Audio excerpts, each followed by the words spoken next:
Bienvenidos, hermanos, a una nueva adoración. Venimos a escuchar la palabra de Dios.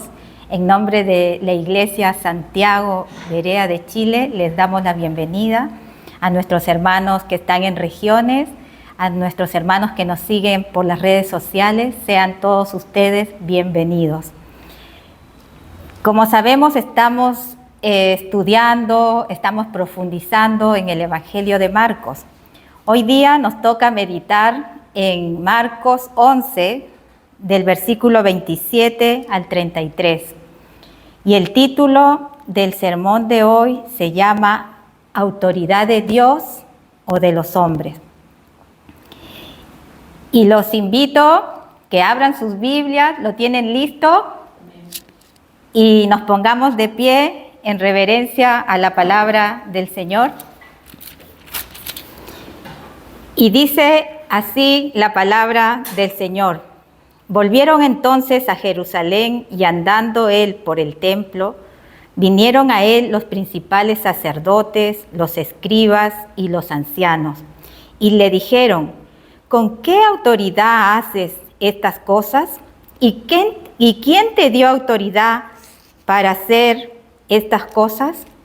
Jesús respondiendo les dijo: os haré yo también una pregunta, respondedme, y os diré con qué autoridad hago estas cosas.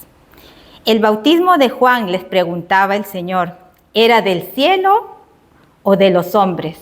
Respondedme. Entonces ellos discutían entre sí diciendo: si decimos del cielo, dirá, ¿por qué pues no lo creísteis?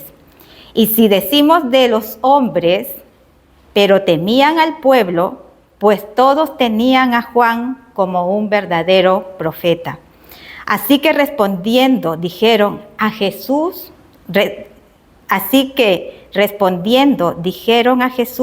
no sabemos. Entonces respondiendo Jesús les dijo: tampoco yo os digo con qué autoridad hago estas cosas. Hasta ahí la palabra del Señor.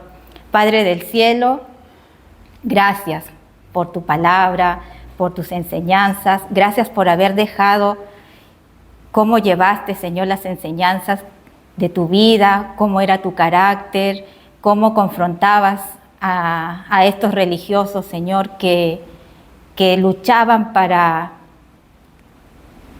decir que lo que tú predicabas era mentira, Señor. Gracias porque de aquí podemos aprender muchas cosas, Señor, para podernos dirigir correctamente en nuestra vida cristiana. Padre, que el día de hoy tu Espíritu Santo nos acompañe. Abre nuestro entendimiento, porque hasta para entender necesitamos tu ayuda, Señor. Abre nuestra mente, nuestro corazón, y que tu palabra sea esa semilla que dé frutos, Señor, que glorifiquen tu nombre. Ayúdanos para seguir adelante y para dar testimonio de tu Hijo Jesús. Señor, también te pido que me uses el día de hoy como un instrumento en tus manos, que seas tú hablando a través de mí. Llévate la gloria, la honra por siempre, Señor. Amén. ¿Pueden sentarse, mis hermanos?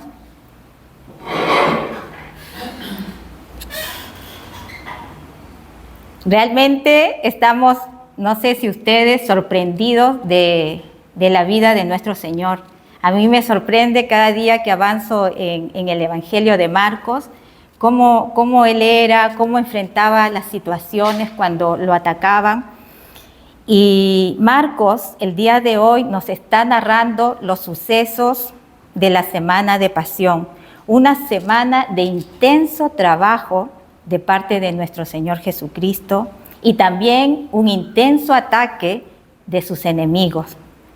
Las jornadas durante esta semana fueron intensas, fuertes, pero la disposición de Jesús para hacer la voluntad de su Padre era férrea e inquebrantable.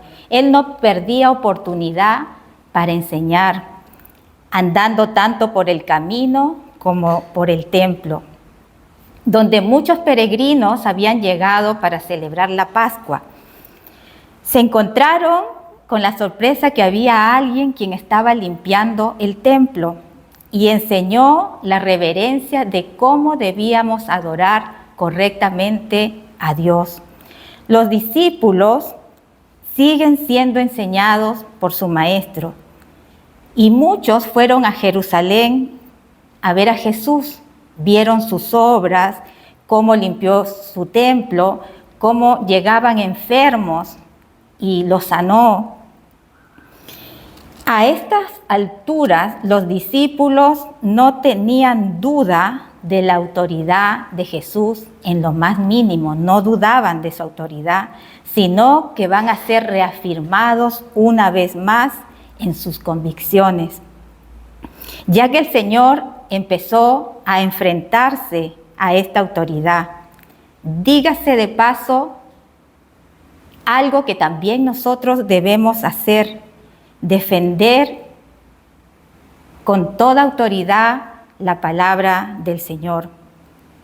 Y nosotros somos llamados a someternos a esta autoridad de Jesús.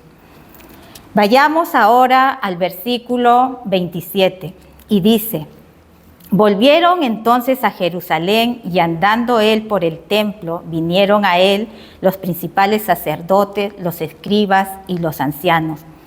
Como sabemos que Jesús iba y venía a Jerusalén, al templo, estos gobernantes, estos religiosos estaban enardecidos, llenos de ira, molestos, llenos de rabia, porque el Señor los había confrontado. ¿Qué es lo que vimos la semana pasada? Que el Señor los había confrontado de las cosas ilícitas que estaban haciendo en el templo, de sus negocios fraudulentos. Se habían organizado estos sacerdotes que muchas veces no lo hacían, pero en esta ocasión se organizaron para planificar la muerte de nuestro Señor Jesucristo. Estaban armando un complot para atacar al Señor. Realmente ellos, a pesar de todo lo que el Señor había dicho, no se habían arrepentido. La única motivación que ellos tenían era seguir con sus negocios fraudulentos. Querían seguir con su mala autoridad. Querían seguir teniendo los privilegios y proteger sus negocios. Sus negocios económicos iban a ser afectados con lo que dijo el Señor en el templo, ya que ellos, la única motivación que tenían era robar a su nación y querían cuidar sus negocios. Como ya habían sido descubiertos, se organizaron para matar a nuestro Señor Jesucristo. Jesús, como sabemos, ya había profetizado esto y nosotros lo hemos visto en Marcos 8:31. Y cuando los discípulos vieron esto, dirían: ¡wow! Se está cumpliendo lo que el Señor había anunciado. Vayamos al versículo número 28. Y le dijeron: ¿con qué autoridad haces estas cosas? ¿Y quién te dio autoridad para hacer estas cosas? Miren cómo eran estos religiosos y cómo exponían a nuestro Señor para que sea ridiculizado.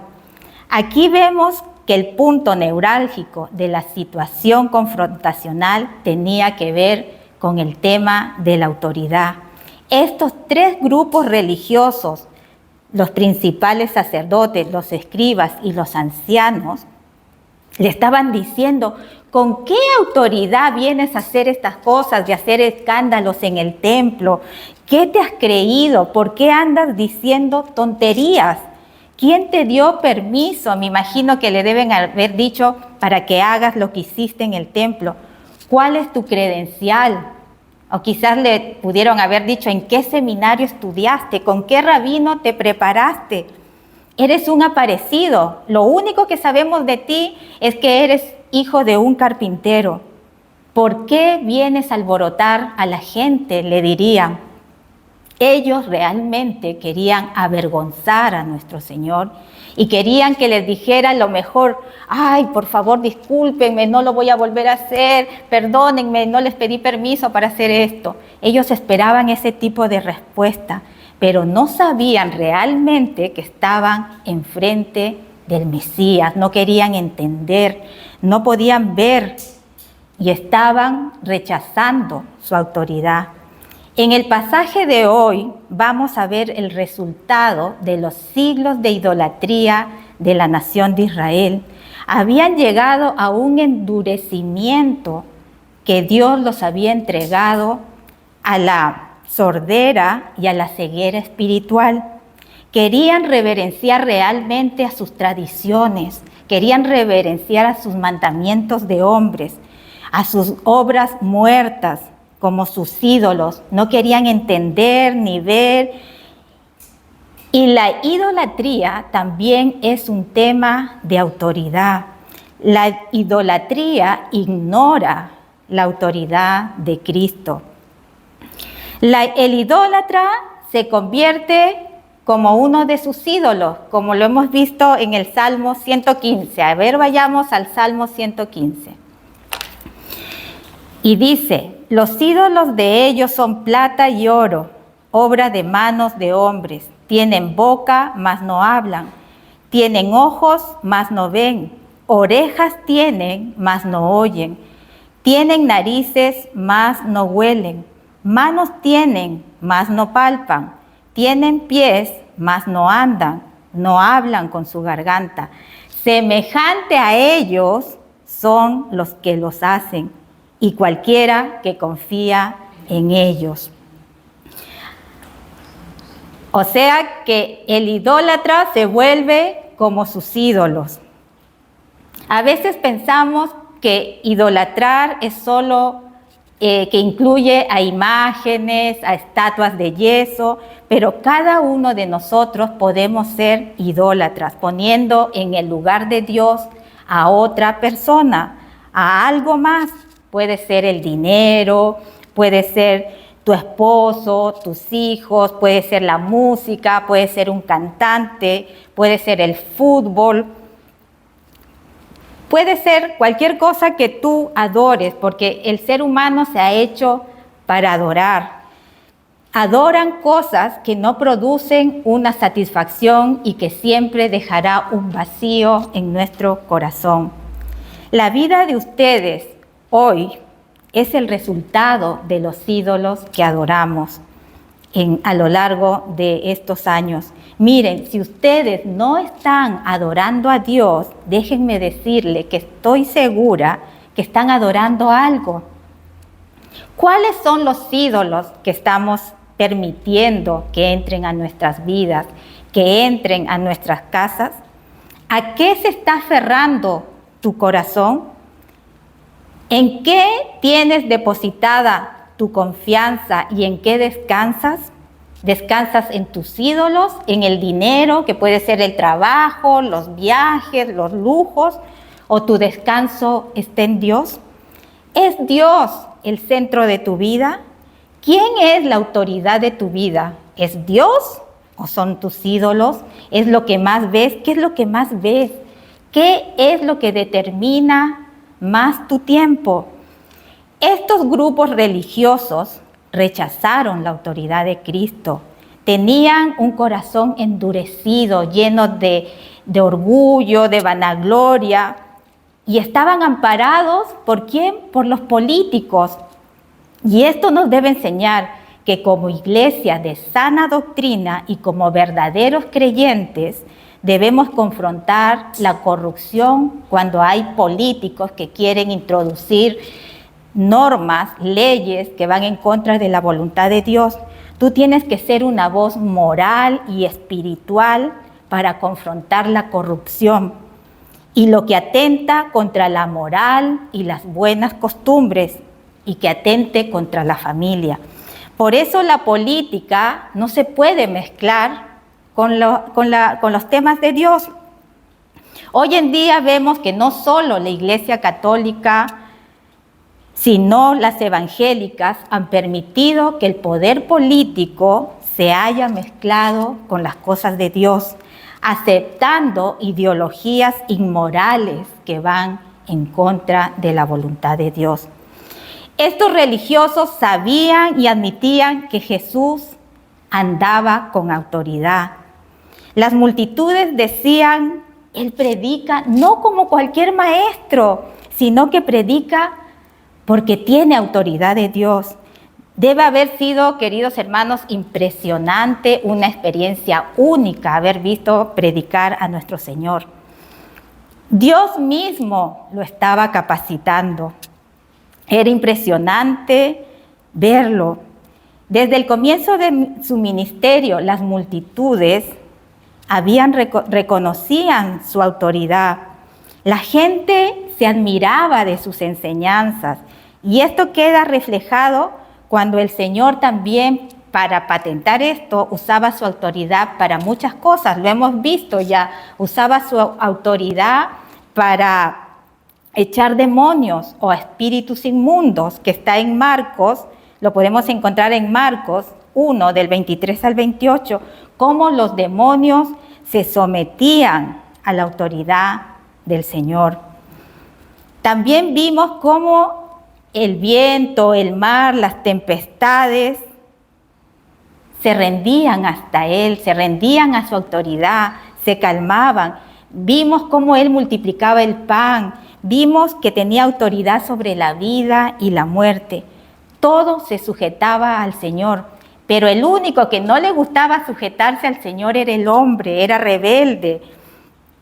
Estos religiosos tenían los motivos suficientes para reconocer la autoridad de Dios. El corazón del hombre, la incredulidad hace que no acepten las cosas de Dios. Piensen en las personas que no creen en Cristo. ¿Por qué creen que lo hacen? Porque saben que tienen que someterse a la autoridad de Cristo y que ya no van a poder hacer las cosas que les dé la gana o que se les antoje. Por eso dicen, yo soy el dueño de mi vida, yo soy el que tengo y hago a Dios a mi manera. Ignoran a Jesús, ignoran su autoridad y el primer paso para ir a la condenación eterna es rechazar la autoridad de Dios. El Señor no se sujetó a la autoridad, a las autoridades del Sanedrín, ni a estos políticos ni religiosos.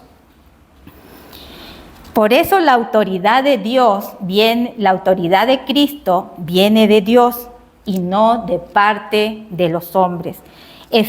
Vayamos a Efesios 4, del 11 al 13. ¿Qué nos dice Efesios 4, del 11? ¿Lo tienen?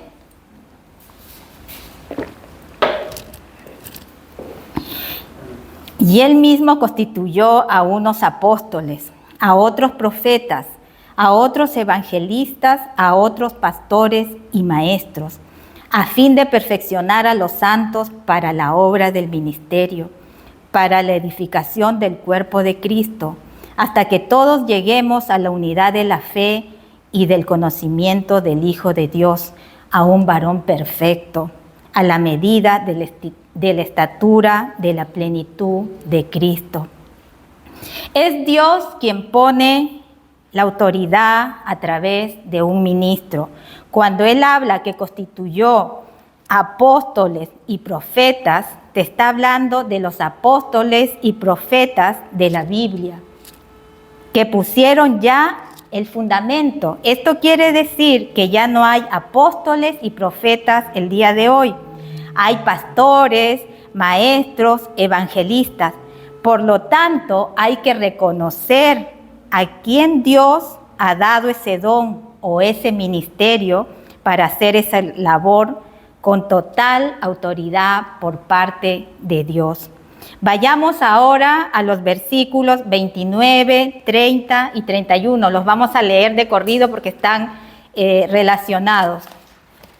Y dice, después que le hicieron esta pregunta al Señor, los fariseos al Señor, Jesús respondiendo les dijo, ¿os haré yo también? Les dijo, como me están preguntando, yo también les voy a preguntar. Respondedme y os diré con qué autoridad hago estas cosas. ¿El bautismo de Juan era del cielo o de los hombres? Respondedme. Entonces ellos discutían entre sí diciendo, si decimos del cielo, dirá, ¿por qué pues no lo creísteis? Y si decimos de los hombres, pero temían al pueblo, pues todos tenían a Juan como un verdadero profeta. Aquí el Señor nuevamente pone en evidencia la falta de coherencia espiritual y moral que tenían estos sacerdotes o líderes religiosos. En el fondo el Señor los confronta porque ellos no eran capaces de reconocer cuando una persona actúa bajo la autoridad de Dios.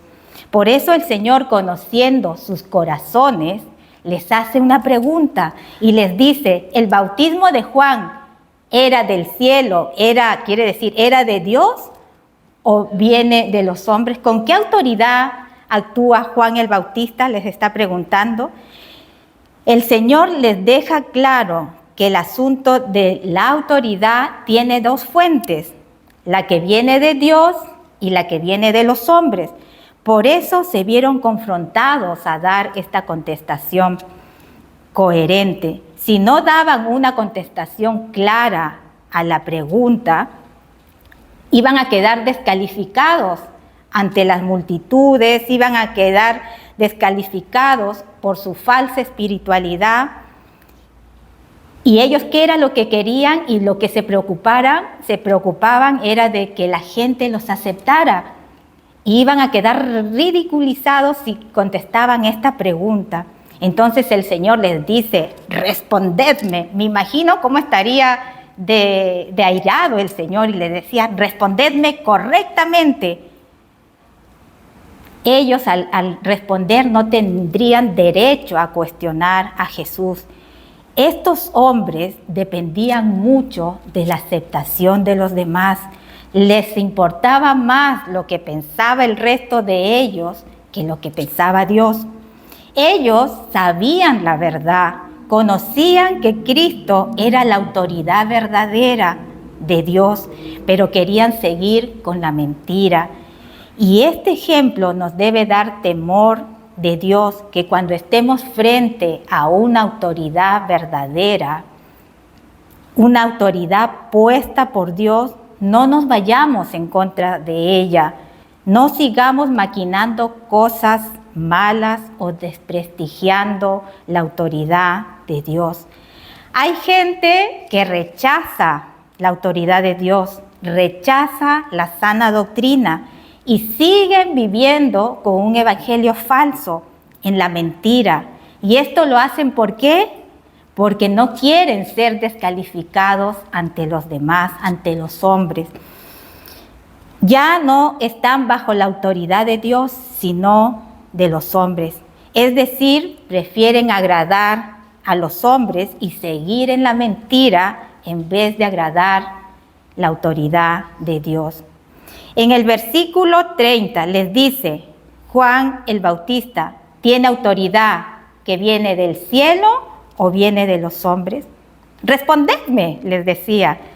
Si responden, si su autoridad, dice aquí, viene del cielo, ¿por qué pues no le creyeron? ¿Y por qué no se bautizaron con él? Y si decían que su autoridad venía de los hombres, la gente los iban a cuestionar, porque la gente sabía que Juan el Bautista era un profeta verdadero, era un profeta que estaba al nivel de los profetas del Antiguo Testamento. Juan el Bautista nos demuestra que él reconoce la autoridad de Dios, y esto lo hemos visto cuando hemos estudiado el Evangelio de Juan en el capítulo 1 del 29 al 34, para que ustedes lo lean, cómo Juan el Bautista reconoce la autoridad de Cristo. Y esta palabra se cumple en Isaías 40 del 3 al 4. Vayamos a Isaías 40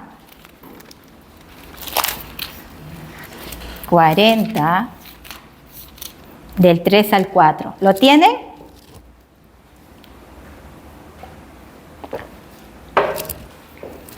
Y dice, voz que clama en el desierto, preparad caminos al Señor, Enderezad calzada en la soledad a nuestro Dios.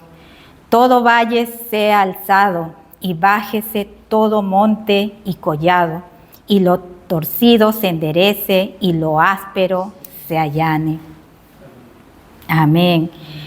Con esta autoridad que la palabra de Dios le otorgaba, había llamado a la nación de Israel para que se preparara para reconocer y recibir al Mesías, al que Juan identificó en la persona de Jesús. Cristo había venido a enderezar el camino de las personas. Por eso el llamamiento que hace Juan el Bautista es para arrepentirse y para que fuera obedecido el Evangelio por el pueblo de Dios. Por eso no negaron que Juan era un profeta de Dios. Sin embargo, los sacerdotes, escribas y fariseos se negaron a bautizarse con Juan. Y esto lo podemos ver en Lucas. Vayamos a Lucas 7:30. Lucas 7:30. Oye, es impresionante cómo eran. 7:30. Y dice, mas los fariseos y los intérpretes de la ley desecharon los designios de Dios respecto de sí mismo, no siendo bautizados por Juan. Rechazaron el bautismo de Juan porque ellos no veían conveniente, ellos no tenían la necesidad de arrepentirse, no necesitaban pedirle perdón a Dios. Y aquí está la clave.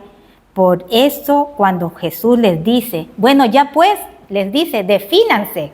¿De dónde viene el bautismo de Juan? ¿Viene del cielo o viene de los hombres? Los puso en una situación incómoda, ya que el pueblo reconocía a Juan como un profeta verdadero, que estaba, como les decía, al mismo nivel de los profetas del Antiguo Testamento. Y esto implicaría que quedarían en vergüenza. Rechazaron el arrepentimiento, rechazaron pedirle perdón a Dios. ¿Cuánta gente, no sé si ustedes han escuchado, que dicen, yo no necesito arrepentirme, no tengo nada de qué arrepentirme? Estas personas actúan de la misma manera como actuaron estos religiosos. En el fondo, no querían aceptar la autoridad de Dios en sus vidas. Entonces ahora nos quedó claro que la autoridad de Jesús y la autoridad de Juan venían de Dios mismo. Así que estos religiosos quedaron humillados. Ellos fueron por lana y salieron trasquilados. Vayamos al versículo 33.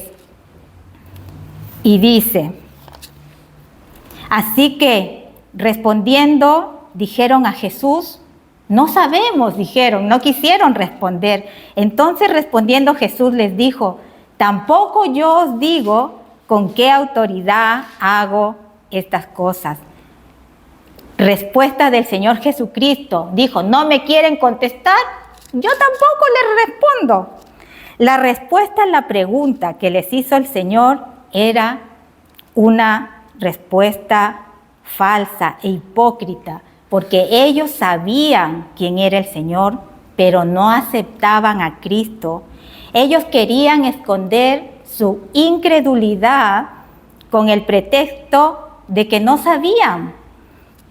En el fondo tuvieron una actitud rebelde ante la autoridad de Cristo, porque tenían todas las evidencias que Cristo había presentado, tanto de Juan el Bautista como de él.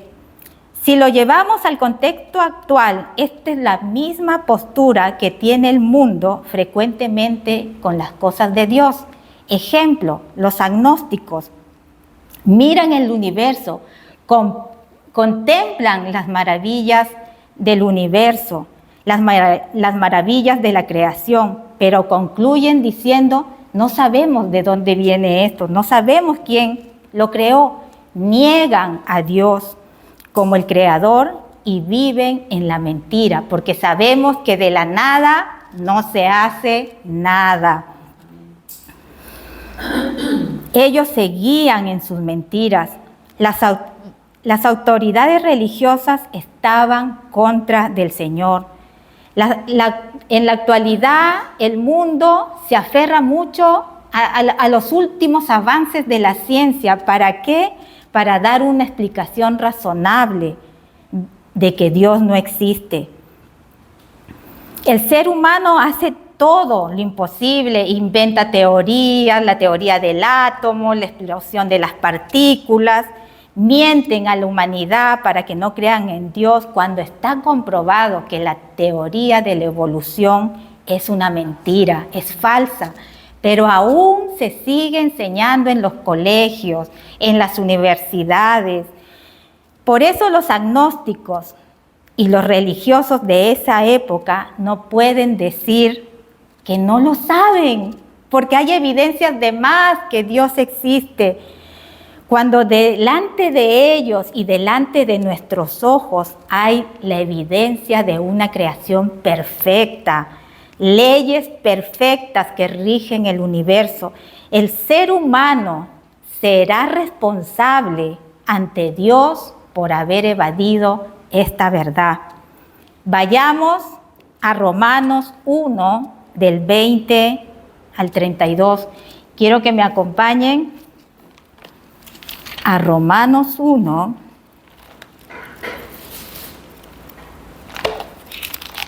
En realidad lo vamos a leer todo porque esto es lo que pasa con las personas que rechazan la palabra de Dios, que rechazan la autoridad de Dios.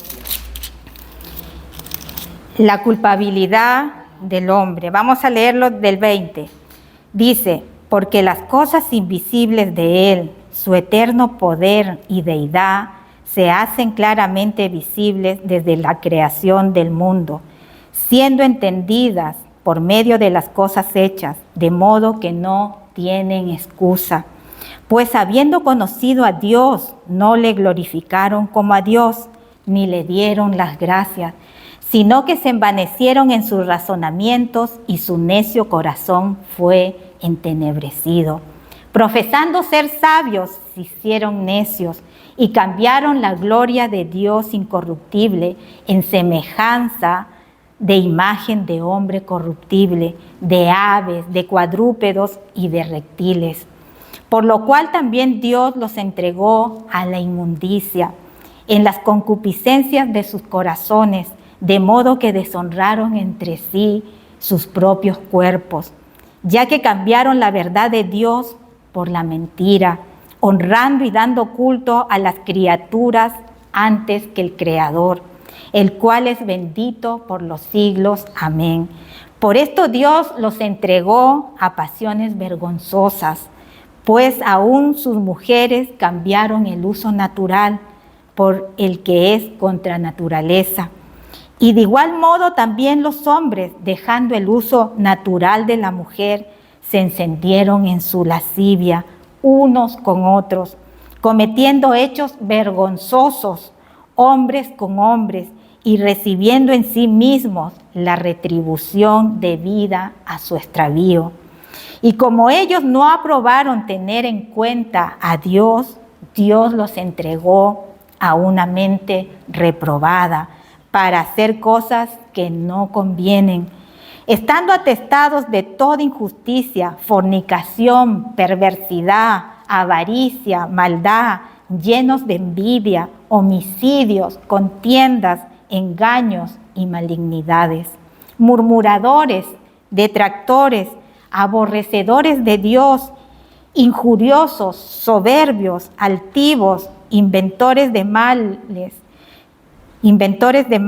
desobedientes a los padres, necios, desleales, sin afecto natural, implacables, sin misericordia, quienes, habiendo entendido el juicio de Dios, que los que practican tales cosas son dignos de muerte, no solo las hacen, sino que también se complacen con los que las practican. Este texto nos aclara que el problema era que no querían creer, porque era más un problema moral y espiritual. O sea, en el fondo amaron más que las tinieblas que la luz. Y la palabra de Dios lo dice en Juan 3. Vayamos a Juan 3.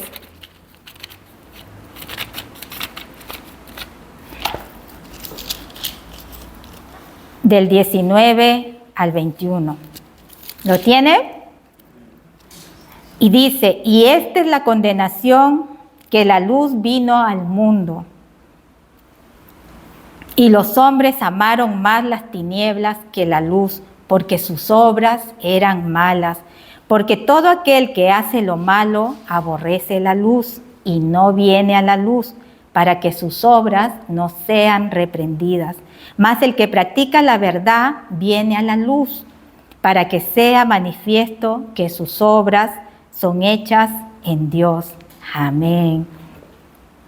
Estos sacerdotes sabían que si aceptaban a Cristo, sus obras malas iban a ser descubiertas. Por eso muchas personas no vienen a Cristo, porque la verdad siempre va a salir a la luz.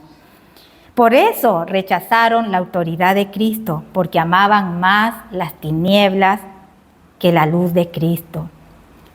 Disfrutaban haciendo la maldad, se complacen de sus obras malas y no quieren venir a la luz de Cristo, a la verdad, porque no quieren ser corregidos. Se han cerrado a esta luz. Estos ministros se cerraron a la evidencia clara que Cristo era Hijo de Dios. Por lo tanto, ellos tampoco tendrían el derecho ni la capacidad a juzgar al Señor y a pedirle cuentas. Hermanos, como reflexión, ¿bajo qué autoridad está tu vida? ¿Quién gobierna el centro de tu vida? ¿Reina Cristo en tu corazón o en lugar de Él pones a algún ídolo que lo sigues por años? ¿Qué ídolo sacarías para poner en primer lugar a Dios? ¿Compartes la adoración de Dios con algo más?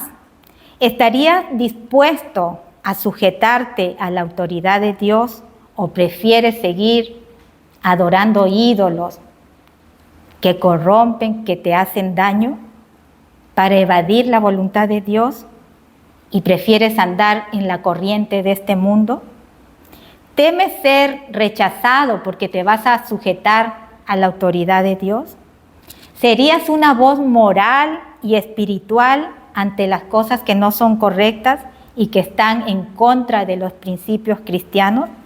¿Temes a perder la aprobación de los hombres porque quizás puedas perder un puesto de trabajo o empieces a ser rechazado por tus amistades por defender las causas justas que están en la voluntad de Dios? ¿Respetas e identificas las autoridades puestas por Dios? Hermanos, la voluntad de Dios es que nadie se pierda, es que puedas reconocer su autoridad en tu vida. Dios no desea que nadie se vaya a la condenación, sino que todos lleguemos al arrepentimiento, a que le lleguemos a pedir perdón. Dios no quiere que termines con una mente reprobada o que te vayas a la condenación eterna. Y quiero terminar con este versículo, Hechos 3:19, y dice: así que arrepentíos y convertíos, para que sean borrados vuestros pecados, para que vengan en la presencia del Señor tiempos de refrigerio. Amén, hermanos. Oremos, pongámonos de pie. Si alguien quiere orar al Señor, usted.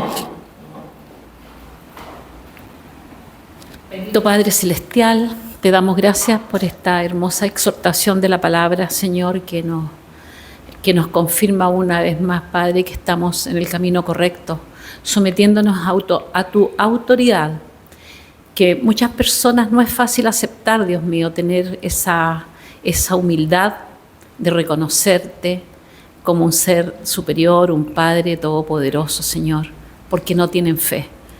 Te pedimos principalmente, Señor, porque nuestras vidas sean canalizadas de una manera correcta y cada vez más perfecta, porque también nos equivocamos, Señor, cometemos errores. Tenemos que reconocerlo, Señor.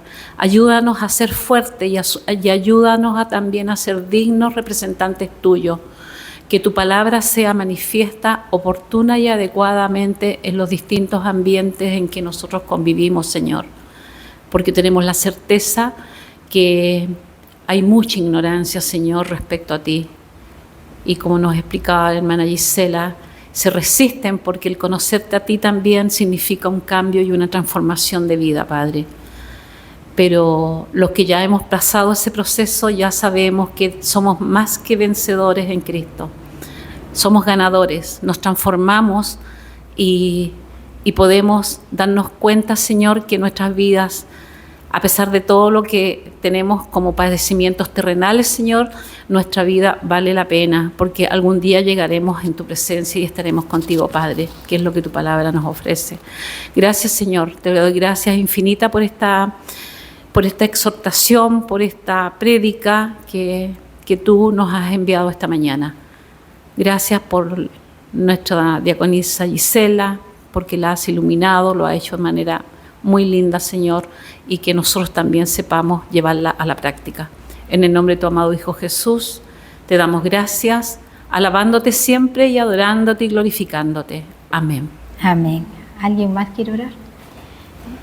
Padre del cielo, queremos agradecerte, Señor, por estas enseñanzas que nos dan dirección en nuestras vidas, Señor. Te pido que nos ayudes a quitar algún ídolo que tenemos en nuestras vidas, puede ser nuestro trabajo, nuestros hijos, algún programa de televisión. Tú lo sabes, Señor. Te pido que nos ayudes para que seas siempre el primer lugar, el estar sometidos a tu autoridad que nos va a llevar a vivir en gloria, en sentir tu reino aquí en la tierra, Padre. Te quiero pedir por las personas que andan con la autoridad del mundo, que andan siendo guiados con filosofías, con doctrinas de hombres, y yo te pido de manera especial que les abras esos ojos, esos oídos, que la idolatría no los ciegue y que no terminen avergonzados, como dice Romanos en el capítulo 1, que terminarán con una mente reprobada. Libra al mundo de terminar así, porque sin ti, Señor, el hombre termina loco, Señor, entregado a su inmundicia, a sus pasiones, Señor.